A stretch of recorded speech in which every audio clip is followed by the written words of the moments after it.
Hello everyone and very warm welcome to all my viewers. So today we are going to discuss another phenomena of post-Mendelian genetics, that is linkage. सभी ने ये नाम सुना होगा, specially जो NEET की तैयारी कर रहे हैं। तो लिंकेज का लिटरल मीनिंग क्या होता है? लिंकेज का लिटरल मीनिंग है बाइंड हो जाना, यानी दो चीज़ों का आपस में एक दूसरे से लिंक हो जाना, इसी को हम लिंकेज कहते हैं। अगर मैं जेनेटिक्स की बात करूं तो हम बात करते हैं जीन्स की या एलील्स की। किसी एक क्रोमोसोम पर लोकेटेड जीन्स या एलील्स को हम कहते हैं कि ये एक दूसरे से लिंक्ड हैं। कैसे लिंक्ड हैं वो मैं बताती हूँ अभी। Just start with the Mendel's concept. Mendel ने क्या बताया था अपने मोनोहाइब्रिड और डाइहाइब्रिड क्रॉस में कि एक क्रोमोसोम पर, ठीक है, किसी एक करेक्टर का जीन लोकेटेड है, और क्योंकि क्रोमोसोम पेयर में होते हैं तो हमारे पास किसी कैरेक्टर के दो जीन्स या दो एलील्स प्रेजेंट होते हैं। ठीक है, हम इसको कहते हैं होमोलोगस क्रोमोसोम। क्लियर? और जब गैमीट फॉर्मेशन होती है, ठीक है, तो क्या होता है? During the time of gamete formation ये दोनों होमोलोगस क्रोमोसोम्स एक दूसरे से सेपरेट हो जाते हैं। ठीक है, और बिकॉज ऑफ दिस सेपरेशन इन पे लोकेटेड जो जीन्स या एलील्स हैं वो भी सेपरेट हो जाते हैं, सेग्रीगेट हो जाते हैं, जिसको इन्होंने लॉ ऑफ सेग्रीगेशन कहा था। और जब फर्टिलाइजेशन होता है तो इनकी पेयरिंग होती है दूसरे ऑपोजिट पार्टनर से। जो भी एलील रिस्पॉन्डिंग मिलता है वो इसके साथ पेयरिंग कर लेता है, और इस तरीके से बहुत सारे कॉम्बिनेशंस बनते हैं। मतलब मेंडल का कहना था कि पेरेंटल कॉम्बिनेशंस भी बनते हैं और नए कॉम्बिनेशंस भी देखने को मिलते हैं, जिनको उन्होंने नाम दिया रिकॉम्बिनेंट्स। रिकॉम्बिनेंट्स का मतलब होता है नए कॉम्बिनेशंस बनना। रिकॉम्बिनेंट्स का मतलब होता है फॉर्मेशन ऑफ न्यू कॉम्बिनेशंस। जैसा कि हमने देखा था, अगर हम मोनोहाइब्रिड की तो बात नहीं करेंगे क्योंकि हम लिंकेज की बात करें तो हमें दो जीन्स चाहिए, तो हम डाइहाइब्रिड क्रॉस की बात करेंगे। यहाँ पर हम वही एग्जाम्पल ले लेते हैं मेंडल का, जहां पर इन्होंने राउंड एंड येलो सीड्स का क्रॉस करवाया था रिंकल्ड और ग्रीन सीड्स के साथ। ठीक है, जो पेरेंट प्लांट यूज किए थे। ठीक है, जस्ट हैव अ लुक कि हमने क्या किया था। Wait, round and yellow seeds, जो फ्लावर था राउंड एंड येलो सीड्स के प्लांट का जो फ्लावर था उसका क्रॉस कराया था किसके साथ? रिंकल्ड एंड ग्रीन सीड्स के साथ। अब यहाँ पर इन्होंने दो कैरेक्टर चूज किए, पहला है राउंडनेस और दूसरा है कलर। तो इन्होंने कहा कि भाई राउंडनेस का जीन जो है वो एक होमोलोगस पेयर पे है, तो हमने इसको काहे से रिप्रेजेंट किया था? दो कैपिटल आर से। ये दो होमोलोगस क्रोमोसोम को दिखा रहा था। और येलो कलर जो कि दूसरे किसी होमोलोगस पेयर पे था, तो हमने इसको कैपिटल वाई से रिप्रेजेंट कर दिया था। सिमिलरली रिंकल्डनेस को हमने स्मॉल आर से और ग्रीन कलर को हमने स्मॉल जी से रिप्रेजेंट किया था। ये हो गए हमारे क्या? पेरेंट्स। ठीक है, अब पेरेंट्स से बने थे गैमीट्स। तो गैमीट फॉर्मेशन में क्या हुआ था? गैमीट फॉर्मेशन में क्योंकि यहाँ पर ये दोनों आर एक जैसे हैं और ये वाई एक जैसे हैं, तो गैमीट हमें एक ही तरीके का मिलेगा, और यहाँ पर भी हमें एक ही तरीके का गैमीट मिलेगा, that is R, sorry G नहीं Y, wait a minute, just correct it is not G, it is Y. ठीक है, स्मॉल वाई। और जब इसके बीच में हमने क्रॉस फर्टिलाइजेशन यानी कि हाइब्रिडाइजेशन करवाया, तो हमें ये तो है गैमीट्स। ठीक है, और जो हमें F1 जनरेशन मिली वहां पर सारे के सारे प्लांट हमें राउंड और येलो मिले थे। यही तो किया था हमने, और हमने इन आर को एक साथ लिख दिया था क्योंकि ये पेयरिंग करेंगे आपस में, और हमने वाई को एक साथ लिख दिया था क्योंकि आपस में आके ये पेयरिंग करेंगे। ठीक है, और सारे के सारे जो प्लांट्स थे वो कैसे थे, राउंड एंड येलो सीड्स वाले। ठीक है, अब इसको मैं बहुत एक्सप्लेन नहीं कर रही हूँ। जिसका हमने जब सेल्फिंग करवाई थी तो हमें F2 जनरेशन में रेशियो मिला था, F2 जनरेशन में हमको जो रेशियो मिला था, फिनोटिपिक रेशियो वो था 9:3:1, जहां पर हमारे जो 9 प्लांट्स थे ये क्या थे, राउंड एंड येलो। आप मेरा पुराना वीडियो देख सकते हो जाके। ये जो 3 प्लांट्स थे ये कैसे थे, ये थे राउंड एंड ग्रीन। ठीक है, नेक्स्ट जो थे आपके ये वाले 3 वो क्या थे, वो थे रिंकल्ड एंड येलो। और लास्ट का जो 1 प्लांट था वो क्या था, रिंकल्ड एंड ग्रीन। तो यहाँ पर हमें जो कॉम्बिनेशन मिले थे, ये देखो ये और ये जो पिंक लाइन मैंने खींची है, ये दोनों ही क्या है, पेरेंटल कॉम्बिनेशन। ये भी पेरेंटल कॉम्बिनेशन, लेकिन हमको ये दो क्या मिले थे, रिकॉम्बिनेंट्स, यानी कि नए कॉम्बिनेशन।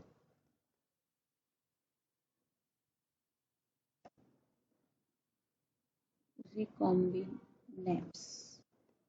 ठीक है, अगर F1 प्रोजेनी का, यहाँ पर ये जो F1 प्रोजेनी मिली है, इसका हम टेस्ट क्रॉस करवाएं तो हमें टेस्ट क्रॉस रेशियो क्या मिलेगा, हमें क्या कराना है, टेस्ट क्रॉस कराना है, test cross between F1 progeny and homozygous recessive parent. ठीक है, यहाँ पर मैं गैमेट्स लिख देती हूँ सीधे। जो प्रोजेनी थी वो क्या थी, R Y। ठीक है, इसको मेंशन कर देते हैं, round and yellow seeds F1 from F1 generation. ठीक है, इसका हमने क्रॉस कराना है रेसेसिव पेरेंट के साथ। तो रेसेसिव पेरेंट क्या था, स्मॉल r स्मॉल y। ठीक है, इसका फिनोटाइप क्या था, रिंकल्ड एंड ग्रीन। ठीक है, गैमीट फॉर्मेशन देख लेते हैं सीधे से, दोनों में ही। यहाँ पर 4 तरीके के गैमीट्स मिलेंगे और वो क्या होंगे, वो होंगे capital R, capital Y, capital R, small y, then small r, capital Y and then small r, small y। और यहाँ पर हमें एक ही तरीके का गैमेट मिलेगा, RY स्मॉल। तो जब इसका टेस्ट क्रॉस कराएंगे तो सिंपल आपने क्या करना है, इसको मल्टीप्लाई कर दो यहाँ पर हर एक के साथ। तो जो हमारा जो जीनोटाइप आएगा वो क्या आएगा, just right it here, genotype मिलेगा हमको पहला वाला R Y। कुछ नहीं किया मैंने, इसको इसके साथ क्रॉस कराया। Now second one, capital R small r y। ठीक है, थर्ड वन के साथ स्मॉल r कैपिटल Y और small y। Then last one is R Y। तो यहाँ पर हमने देखा कि हमें ये पेरेंटल कॉम्बिनेशन मिला, ये पेरेंटल कॉम्बिनेशन मिला, और ये दोनों हमको नए रिकॉम्बिनेंट्स मिले। ठीक है, क्लियर।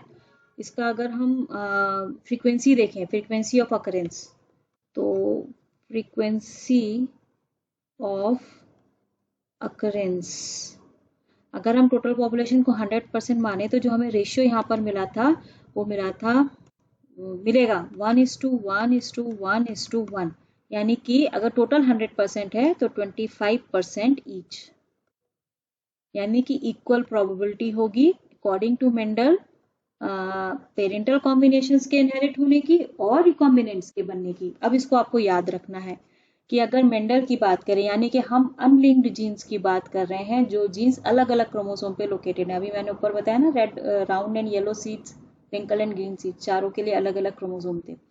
तो ऐसे केस में जो हमें टेस्ट क्रॉस रेशियो मिलेगा या हमको जो फ्रीक्वेंसी मिलेगी वो 1:1:1:1 का रेशियो मिलेगा। ये इंपॉर्टेंट है, इस पे क्वेश्चंस बनते हैं बहुत सारे नीट में, इसको अभी ध्यान रखना, मैं आगे बताती हूँ कैसे। ठीक है, तो कहीं पर अगर frequency of occurrence test cross ratio की हमें ये दी हुई है 1:1:1:1, तो इसका मतलब कि ये जीन्स इंडिपेंडेंटली असॉर्ट हो रहे हैं, ये जीन्स लिंक्ड नहीं है। यहाँ पर नए कॉम्बिनेशन बनने की प्रोबेबिलिटी इक्वल है पेरेंटल कॉम्बिनेशन से। क्लियर? तो ये तो था मेंडल का कॉन्सेप्ट। बट आगे आफ्टर मेंडल जब और फर्दर रिसर्च हुई तो बेटसन और पनिट ने क्या कहा था, मैंने अपने लेक्चर में बताया भी है कि actually there are far more number of characters than the number of chromosomes in an individual या in an species। ठीक है, मतलब किसी भी स्पीशीज में या किसी भी इंडिविजुअल में हम जितने करेक्टर्स देखते हैं, क्रोमोसोम का नंबर उसके कंपैरिजन में बहुत कम होता है। ठीक है, इसका मतलब क्या है कि बेटसन ने कहा कि भाई अगर ये क्रोमोसोम है, पेयर है, ठीक है, तो इस पर एक जीन नहीं है, इस पर कई सारे जीन्स लोकेटेड हैं, लाइक दिस। ठीक है, क्योंकि ये पेयर में है तो मैं होमोलोगस पेयर दिखा रही हूँ यहाँ पे। क्लियर? तो इस तरीके से हमें एक ही क्रोमोसोम पर बहुत सारे अलग अलग जीन्स मिलते हैं। ये सारे जीन्स हैं यहाँ पर जो मैंने अलग अलग कलर से दिखाने की कोशिश की है। तो बेटसन एंड पनेट का कंसेप्ट ये था। तो अगर बेटसन और पनेट के कॉन्सेप्ट को हम माने कि भाई genes more than one gene is located on a same chromosome, तब क्या होगा जब गैमीट फॉर्मेशन होगी। अगर मैं गैमीट फॉर्मेशन की बात करूं तो क्या होगा, ये जो दोनों होमोलोगस पेयर हैं ये सेपरेट होंगे, और जब ये सेपरेट होंगे तो इसके साथ साथ इन पर जो जितने जीन्स हैं वो एक क्रोमोसोम के साथ यूनाइट हो जाएंगे। मतलब ये जो क्रोमोसोम इस पेयर पे मिल रहे हैं, इस वाले क्रोमोसोम, अगर मैं इस पेयर की बात करूं, ये दिस वन, तो ये सारे क्रोमोसोम्स क्या हो जाएंगे, ये भी तो एक साथ सेपरेट होंगे, ये अलग नहीं होंगे, ये इसी क्रोमोसोम पर लोकेटेड हैं, तो ये एक साथ इनहेरिट हो जाएंगे। गैमीट में एक गैमीट फॉर्मेशन हो जाएगी। ठीक है ना, लाइक दिस। और यहां पर भी यही चीज होगी, इसका सेट इसके साथ रह जाएगा। ठीक है, क्लियर? फिर क्या होगा, ये अलग अलग गैमीट में आ जाएंगे, ये गैमीट बन गया गैमीट 1, ये दूसरा गैमीट 2, ये गैमीट 1 है। तो ये अब जिस ऑफस्प्रिंग में जाएंगे ये इन कैरेक्टर्स को साथ लेके जाएंगे, ये वाला इस कैरेक्टर को साथ लेके जाएगा जितने भी इस पे प्रेजेंट हैं। तो बेटसन एंड पनिट ने कहा कि भाई एक ही क्रोमोसोम पर एक से ज्यादा जीन्स लोकेटेड होते हैं, और ये क्रोमोसोम जैसे जैसे इनहेरिट होता है ये अपने सारे कैरेक्टर्स को एक साथ लेके चलता है। तो अब अगर बेटसन और पनिट की माने और जीन्स को लिंक्ड मान लें, ठीक है, तब हमारा क्रॉस कैसे बनेगा, हमारा F2 जनरेशन में रेशियो क्या आएगा और हमारा टेस्ट क्रॉस रेशियो क्या आएगा, इस पर एक फोकस करते हैं। हम यही एग्जाम्पल ले लेते हैं जो अभी मेंडल के लिए हमने लिया, round and yellow seeds, wrinkled and green seeds. ठीक है, अब हम ये मान के चलेंगे कि राउंडनेस एंड येलो कलर दोनों जो करेक्टर हैं वो एक ही क्रोमोसोम पर लोकेटेड हैं। Clear? Just have a look, round and yellow seeds. देखो ऐसा होता नहीं, जस्ट मैं एग्जाम्पल दे रही हूँ, ये सिर्फ एग्जाम्पल है आपको समझाने के लिए, और मैं एग्जाम्पल चेंज इसलिए नहीं कर रही हूँ कि आप इसको समझ के आए हो पहले। तो इसी में देखेंगे हम कि आगे चेंज क्या होता है। ठीक है, और ये हो गया रिंकल्ड एंड ग्रीन सीड्स। अब देखो, अगर बेटसन और पनिट की माने तो इनके हिसाब से ये क्रोमोसोम है। सपोज यहाँ पर ये जो जीन है वो राउंडनेस के लिए है और यहाँ पर ये जो जीन है वो येलो कलर के लिए है। ठीक है, अगर हम होमोलोगस पेयर की बात करें, अगर डोमिनेटिंग होमोजाइगस पेयर है तो यहाँ पर कंडीशन क्या हो जाएगी, ये कैपिटल आर हो जाएगा और ये कैपिटल वाई हो जाएगा। ठीक है, अब इस चीज को हम यहाँ पर जीनोटिपिक फॉर्म में कैसे शो करेंगे, यहाँ पर उसके लिए हम इस आर वाई को एक साथ लिखेंगे और इस आर वाई को एक साथ लिखेंगे, इसको एक साथ लिखेंगे और एक ब्रैकेट में क्लोज कर देंगे लाइक दिस आर वाई, और ये मैंने बंद कर दिया इसको एक ब्रैकेट में। ठीक है, स्लैश लगा के हम दूसरा पेयर का जो सेकंड क्रोमोसोम है उसके एलील्स को हम यहाँ लिख लेंगे आर और वाई, और इसको भी मैं ब्रैकेट में बंद कर दूंगी। तो यहाँ पर लिखने का तरीका देखो थोड़ा चेंज हो जाएगा। हम जब लिंक्ड जीन्स की बात करते हैं, क्योंकि हम इन दोनों जीन्स को एक ही क्रोमोसोम पर मान रहे हैं, तो ब्रैकेट में क्लोज करके एक साथ लिखेंगे, क्योंकि ये एक साथ एक गैमेट में जाएंगे, ये दूसरा वाला दूसरे गैमेट में इनहेरिट हो जाएगा, यहाँ पर सेपरेशन नहीं होगा। ठीक है, that's why we are calling that genes are linked. Similarly wrinkled और ग्रीन सीड्स के लिए अगर हम बात करें तो यहाँ पर भी कॉन्सेप्ट कुछ ऐसा ही हो जाएगा। यहाँ पर मैं स्मॉल आर लिख देती हूँ और वाई के लिए मैं पिंक कलर ले लेती हूँ। ठीक है, इसको मैं एक ब्रैकेट में बंद कर देती हूँ और स्लैश लगा के दूसरा पेयर में लिख देती हूँ स्मॉल आर और स्मॉल वाई। ठीक है, ये हो गया हमारा जीनोटाइप पेरेंट्स का, ये हमारे हैं parents in case of linked genes. ठीक है, अब होगी गैमीट फॉर्मेशन। तो जब गैमीट फॉर्मेशन होगी यहाँ पर, तो यहाँ पर हमें क्या होगा, दोनों सेम है, होमोजाइगस क्रोमोसोम है, तो हमें एक ही टाइप का गैमीट मिलेगा और दैट इज आर वाई। ठीक है, दोनों सेपरेट होंगे, ये अलग ये अलग, लेकिन दोनों का जीनोटाइप कॉम्बिनेशन सेम है, तो मैं एक ही बार लिख रही हूँ। सिमिलरली यहाँ पर जो हमें गैमीट्स मिलेंगे वो क्या मिलेंगे, स्मॉल आर और स्मॉल वाई। ठीक है, इनके बीच में हमने क्या करा देना है, हमने करा देना है क्रॉस यानी कि हाइब्रिडाइजेशन। तो हमें जो F1 जनरेशन मिलेगी वहां पर क्या कॉम्बिनेशन आएगा, देखो अगेन क्योंकि दोनों डोमिनेंट ट्रेट प्रेजेंट हैं, तो हमारा कॉम्बिनेशन क्या हो जाएगा आर। अब आर को कंबाइन नहीं करेंगे, आर के साथ हम वाई ही लिखेंगे।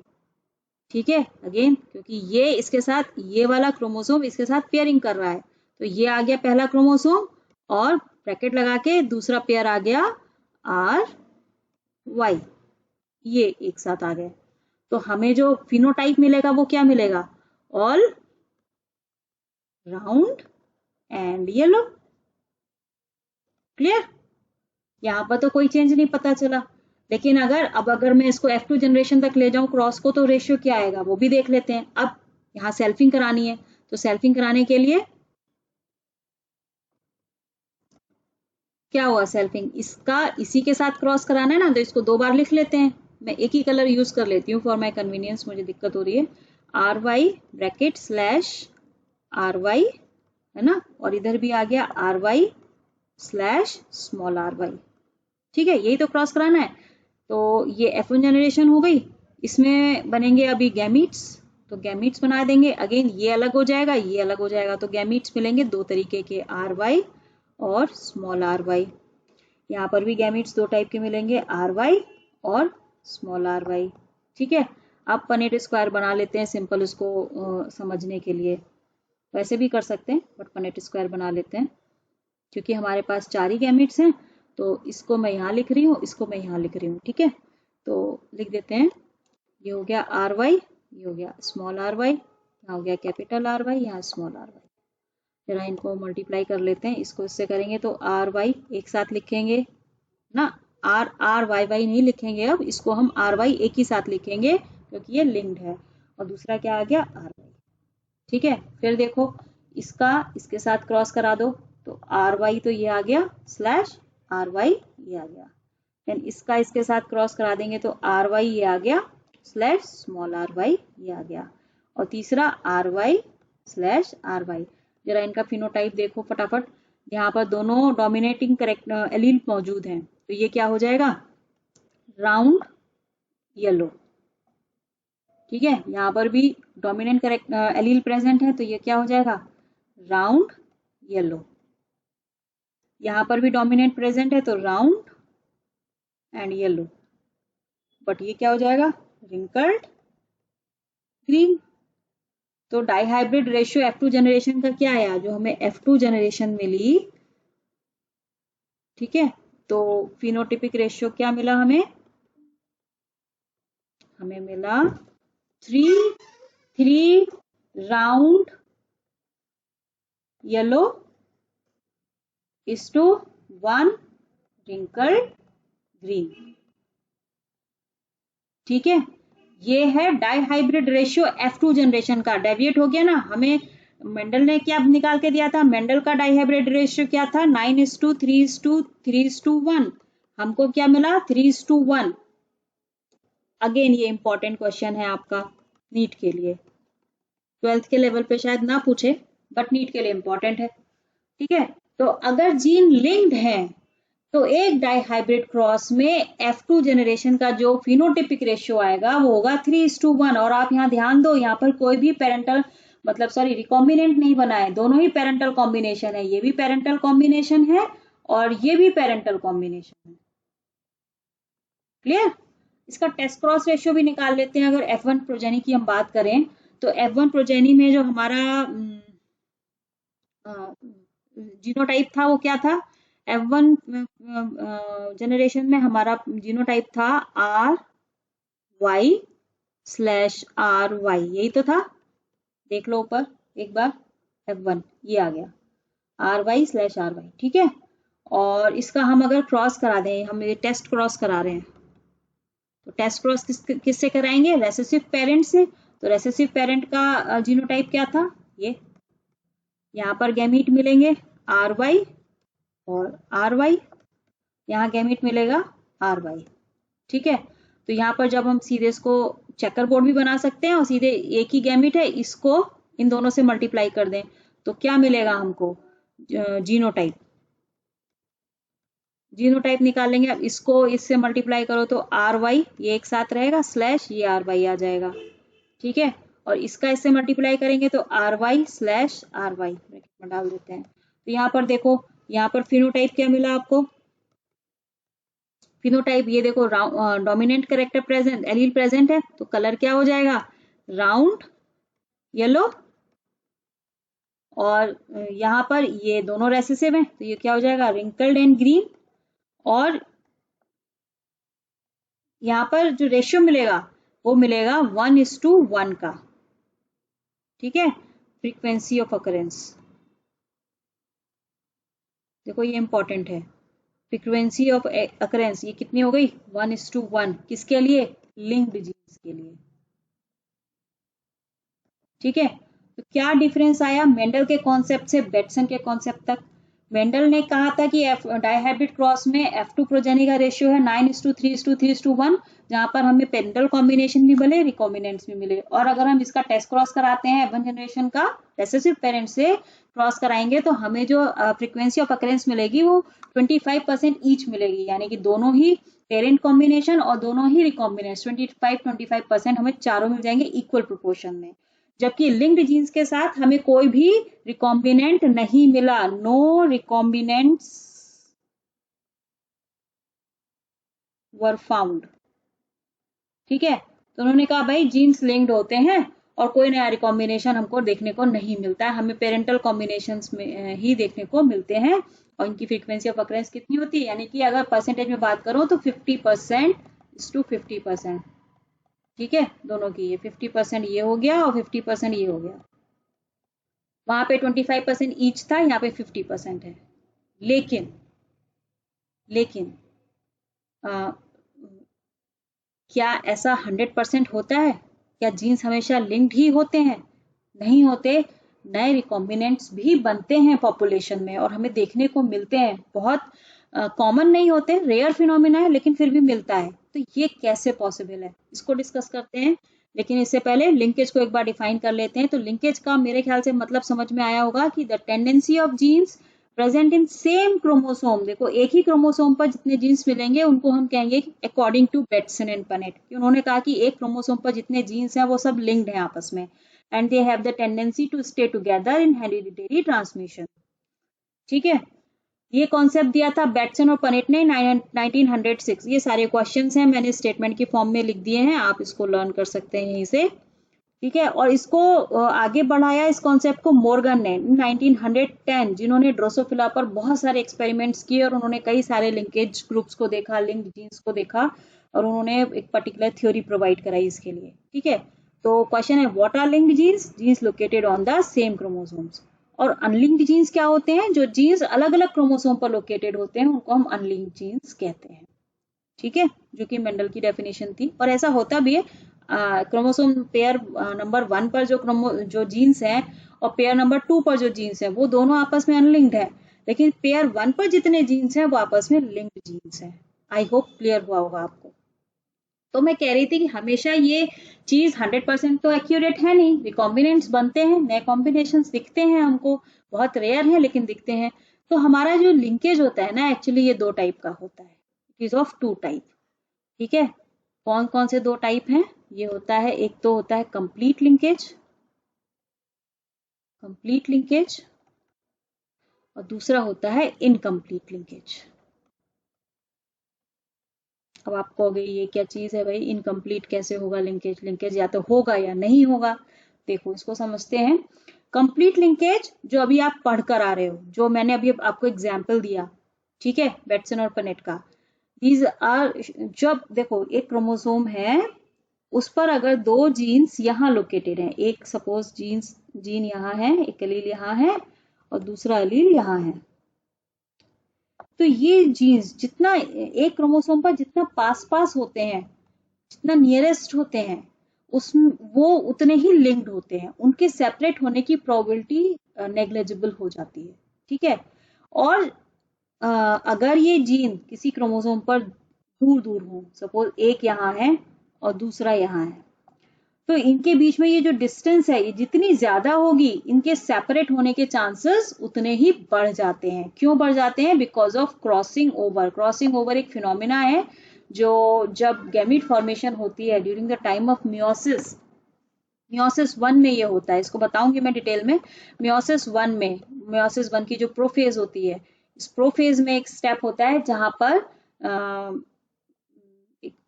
एक डायग्राम बना के बता देती हूँ मैं।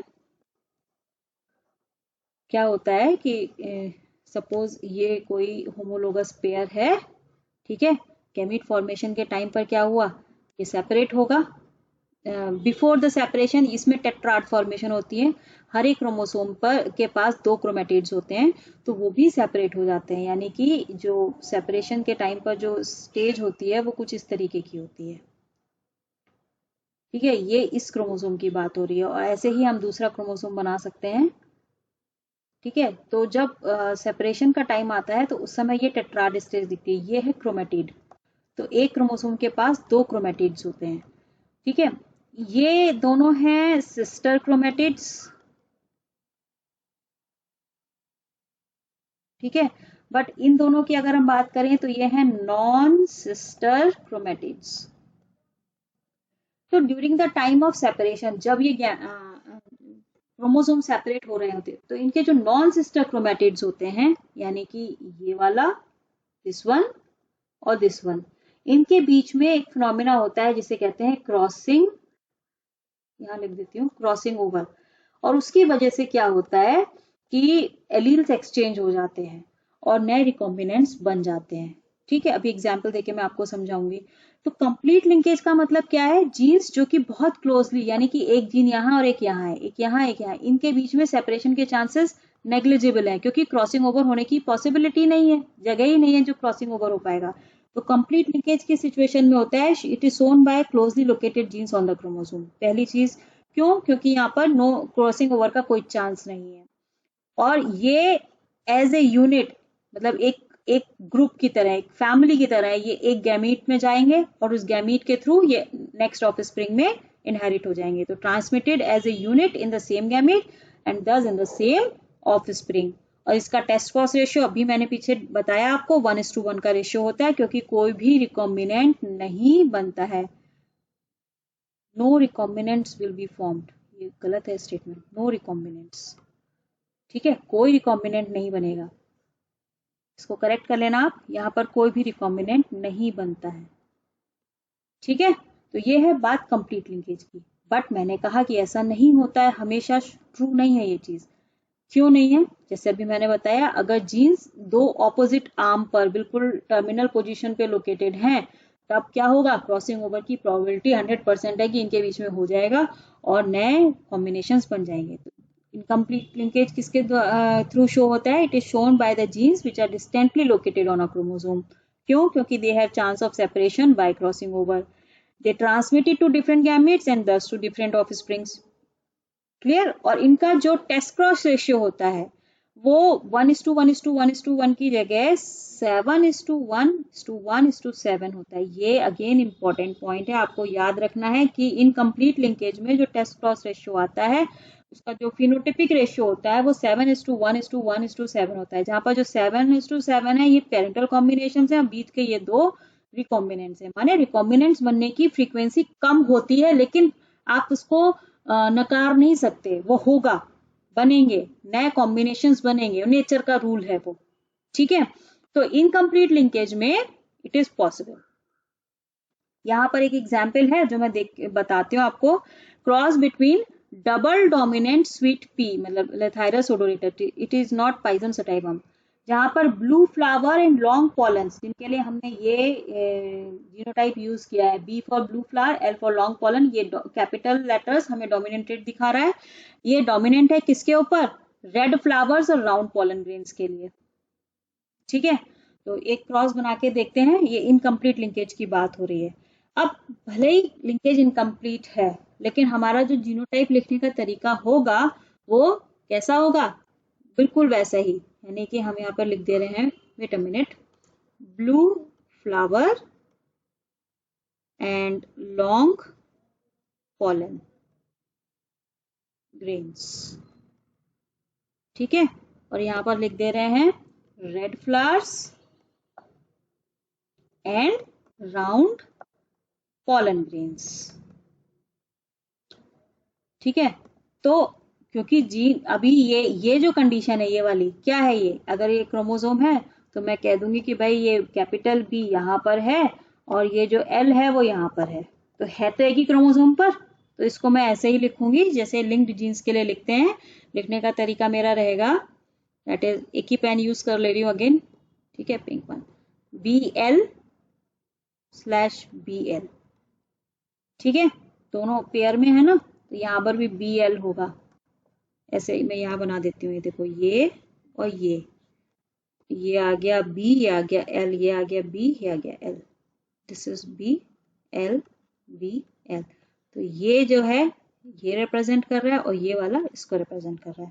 सिमिलरली रेड फ्लावर्स और राउंड पॉलन्स की अगर मैं बात करूं तो हम क्या सिंबल यूज कर लेंगे? b/l/b। ठीक है, इसका हमने क्रॉस करा देना है। ये पेरेंट्स हैं, अब इतना तो आप खुद से लिख ही सकते हो, इतने क्रॉस मैंने बनवा दिए। गैमीट फॉर्मेशन होगी यहाँ पर, गैमीट क्या बनेंगे? सारे इस टाइप के, और यहाँ पर सारे इस टाइप के, ये आगे गैमीट्स। ठीक है, और गैमीट्स के बाद क्या होगा? इनका जब फर्टिलाइजेशन होगा, रियूनियन होगा, तो जो कॉम्बिनेशन मिलेगा वो क्या मिलेगा? BL/BL, यही तो मिलेगा। यानी कि सारे के सारे ये जो F1 जनरेशन है उसमें फ्लावर कैसे मिलेंगे हमें? Blue flower and long pollen grains, क्योंकि दोनों ही कैपिटल यानी डोमिनेंट ट्रेट हमारे पास मौजूद है। ठीक है, अब होता क्या है यहां पर देखो,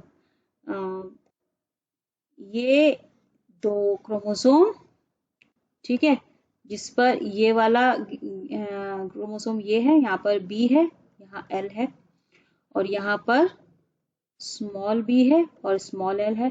तो जब अगर मैं टेस्ट क्रॉस की बात करूं, टेस्ट क्रॉस मुझे कराना है, तो यहाँ पर गैमीट फॉर्मेशन कैसे होगी? आप देखो रिकॉम्बिनेंट्स कैसे बन रहे हैं।